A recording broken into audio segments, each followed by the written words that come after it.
Hi. My name is Wick, and today I'll be showing you how to easily insert page numbers into specific page of your Word document.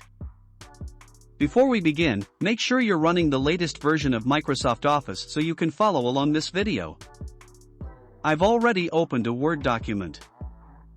My first page is the distribution test and generate random, and my second page is data collection. There are two ways to insert page numbers into your Word document. The first method is to double-click the header or footer, go to the page number option, and select the top or bottom of the page. The second method is to go to the Insert tab, select Page Numbers, and choose the top or bottom of the page.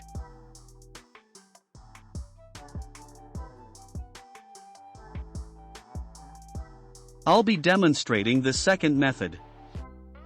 To insert page 1 on a specific page in Word, you need to do a page break process on that page before inserting page 1.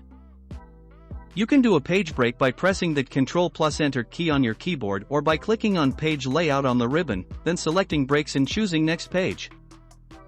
You can click on this icon to view paragraph marks and make it easier for you to format your Microsoft Word document. Then go to the Insert tab, select Page Numbers, and choose the top of the page because I want to put the page number at the top. After you insert page numbers, the next step is to turn off the Link to Previous feature.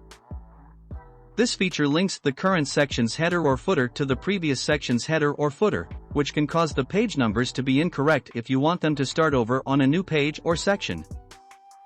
To turn off this feature, go to the Page Layout tab, then click on Page Numbers and select Header and Footer. In the ribbon, turn off the Link to Previous option. Then, go to the specific page where you want to place the first page and click on the Page Number button on the Insert tab. In the dialog box that appears, click on Format Page Numbers and change the page numbering to start at 1, after that press OK. This will change the page number starting point to 1 on the specific page you selected. The final step is to remove the page numbers on the previous pages. To do this, you can go to the header or footer where the page numbers are located, select the page numbers and press Delete or Backspace on your keyboard. Thank you for watching, and I hope you found this information helpful.